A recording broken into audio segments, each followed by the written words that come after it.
Good morning, students. My name is Vishnu Sharma, lecturer in Computer Science, Government Polytechnic College, Dausa से। आज के ई lecture में हम array in सी को डिस्कस करेंगे। एरे इन सी पार्ट है सी प्रोग्रामिंग लैंग्वेज का, जो कि board of technical education Rajasthan के सब्जेक्ट कोड CS 201, EL 210 और ME 210 से रिलेटेड है। आज के ई लेक्चर में हम देखेंगे कि एक एरे क्या होता है, कहाँ इसे काम में लिया जाता है, कैसे इसको इनिशलाइज कराया जाता है, उसका सिंटैक्स क्या होता है, और इसके इनिशलाइज्ड एरे का एक एग्जाम्पल हम यहाँ पर डिस्कस करेंगे। Array Array is a kind of data structure that can store a fixed size sequential collection of element of the same type. Means array क्या है? एक डेटा स्ट्रक्चर है जो कि काम में लिया जाता है वैल्यूज को स्टोर करने के लिए। फिक्स्ड साइज, जिसका साइज क्या होगा? फिक्स्ड होगा। और कलेक्शन कैसा होगा? सीक्वेंशियल कलेक्शन होगा वो उस फिक्स्ड साइज एलिमेंट्स का। ठीक है। और ये सारे एलिमेंट्स किस तरह के होंगे? सेम डेटा टाइप के होंगे। ठीक है। यानी ये सीक्वेंशियल डेटा स्ट्रक्चर है जो कि सेम डेटा टाइप के एलिमेंट्स को स्टोर करने के लिए काम में लिया जाता है।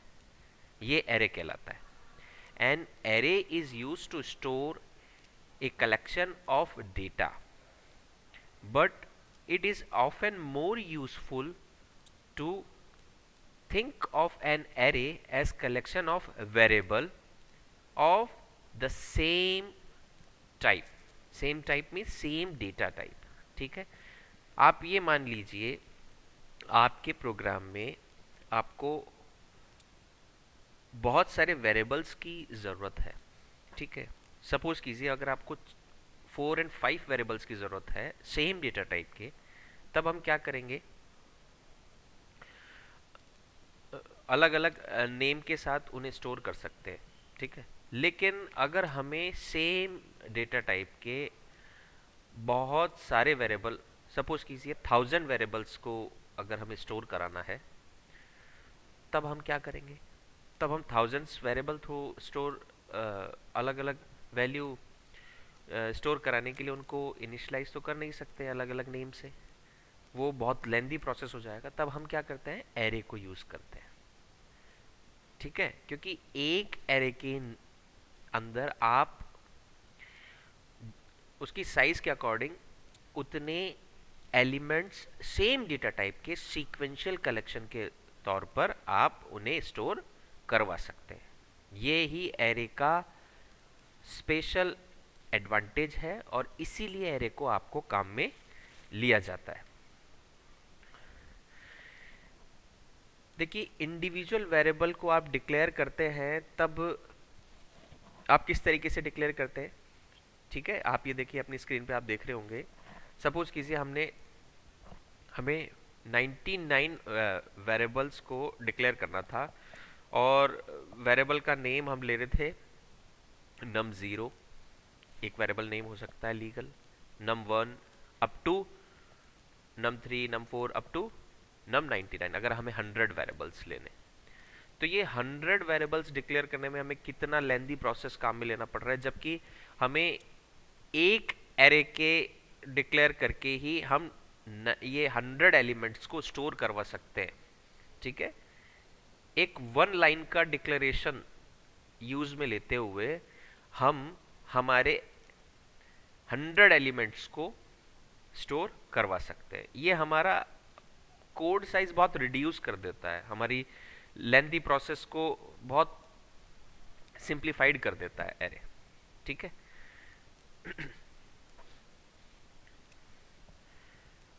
एरे के कुछ एस्पेक्ट्स हैं जो कि मैं आपको समझाना चाहूँगा। देखिए, जब भी एरे डिक्लेयर करेंगे तो एरे अपना एक स्पेशल नेम लेगा जिसे हम बोलेंगे एरे नेम।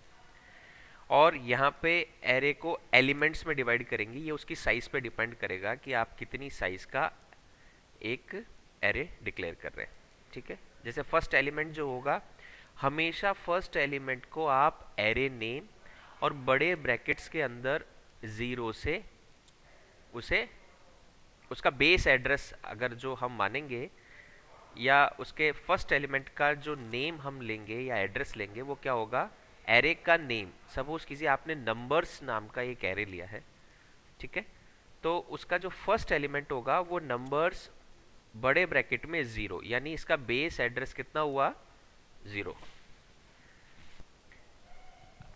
फर्स्ट एलिमेंट के नेक्स्ट जो एलिमेंट होगा उसका जो एड्रेस अगर हम देखेंगे, उसे जिस नाम से हम कॉल करेंगे, तो वो हमारे एरे नेम और बड़े ब्रैकेट्स में 1। देखिए फर्स्ट एलिमेंट को बेस एड्रेस मानते हुए उसे जीरो माना जाता है, second 1, third 2, 3 up to last element तक ऐसे ही चलता है। सपोज कीजिए आपके एरे का साइज 100 है, तो लास्ट एलिमेंट जो होगा वो 99th एलिमेंट होगा और फर्स्ट एलिमेंट जीरो पे होगा, ठीक है।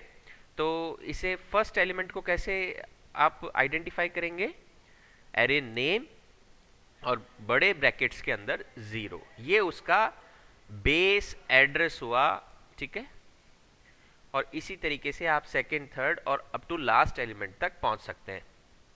All arrays consist of contiguous memory allocations, ठीक है।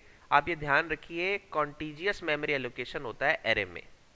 आपको कंटिन्यू एक सीक्वेंशियल प्रोसेस है ये, और मेमोरी के अंदर जहां भी ये स्टोर होगा जब आप एरे डिक्लेयर करेंगे, तो ये कॉन्टिजियस मेमोरी एलोकेशन ही होगा। ऐसा नहीं होगा कि एक एलिमेंट तो कहीं डिक्लेयर हो गया मेमोरी के किसी सेक्शन में, एक कहीं और हो गया, सीक्वेंशियल मेमोरी एलोकेशन ही होगा।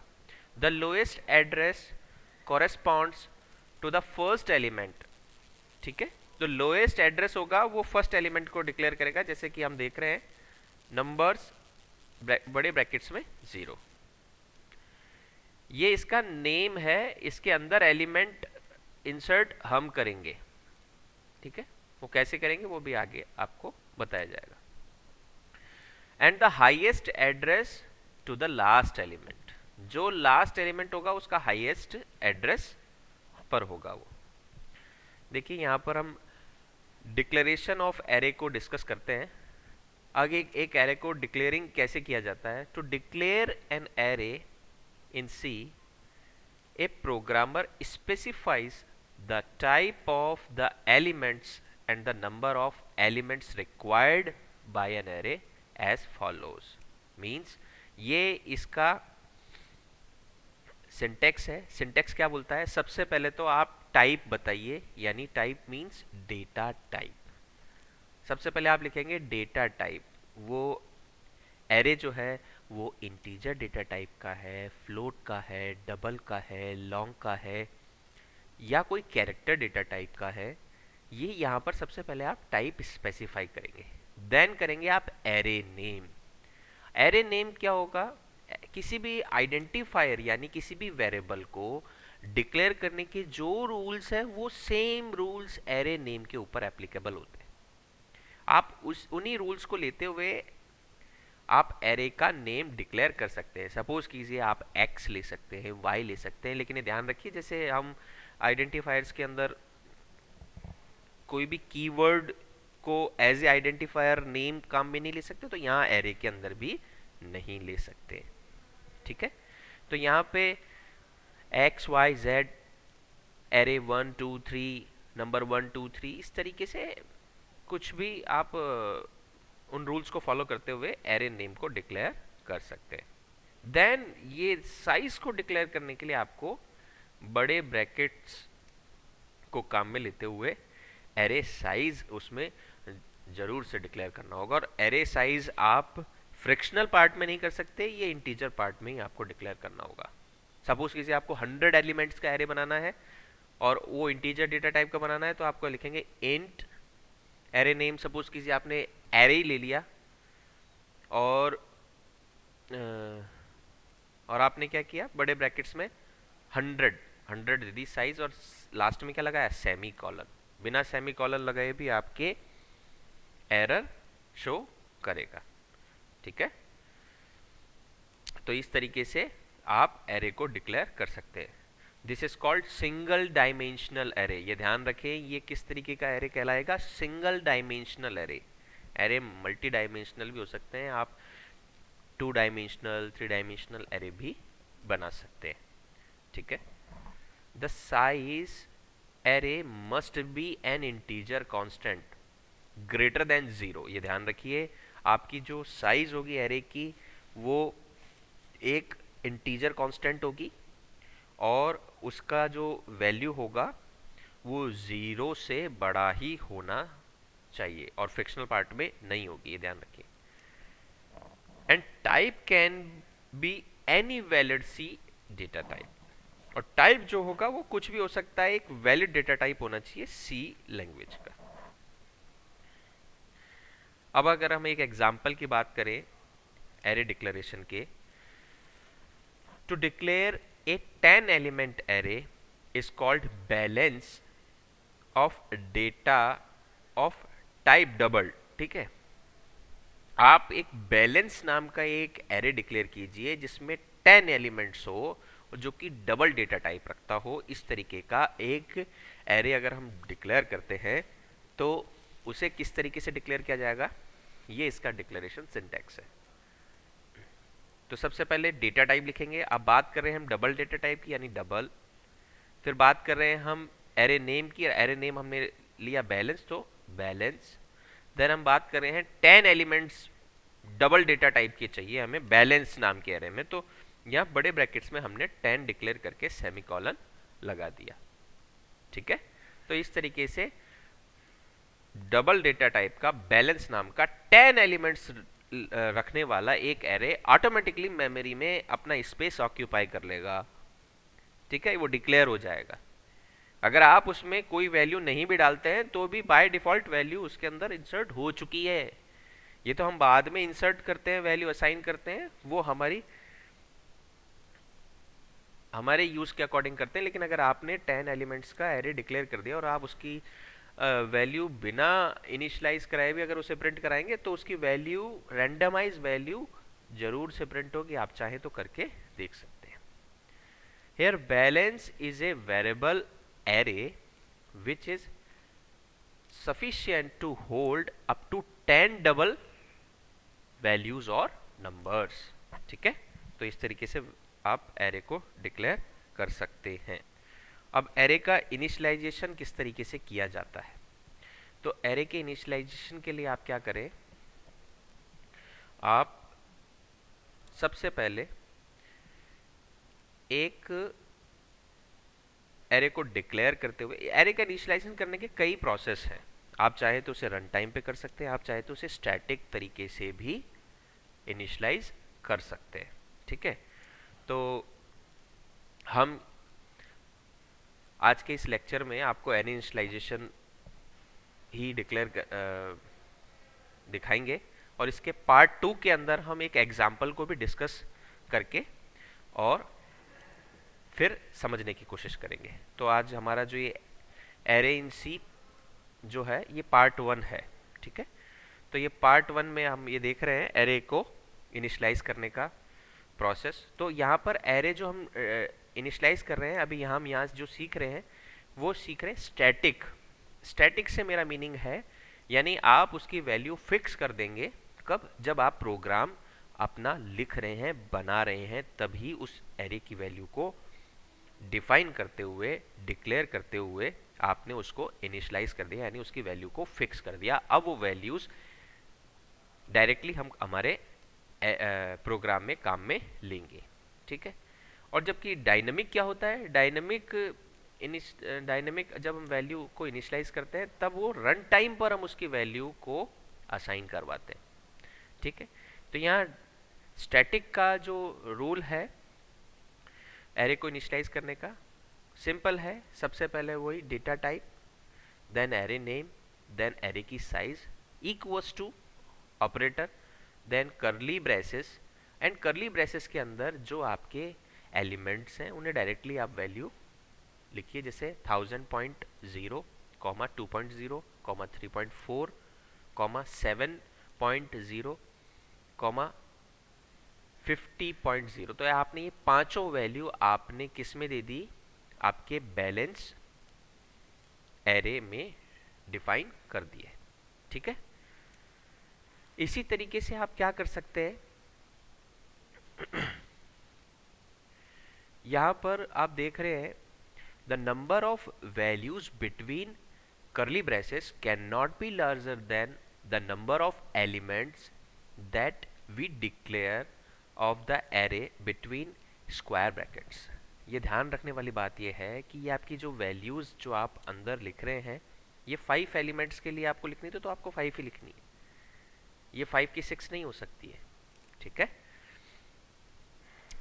If you omit the size of array, ठीक है, अब ये ध्यान रखिए कि हमने यहाँ पे साइज है ना यहाँ फिक्स किया था, आप ऐसा भी कर सकते हैं आप साइज ही फिक्स ना करें।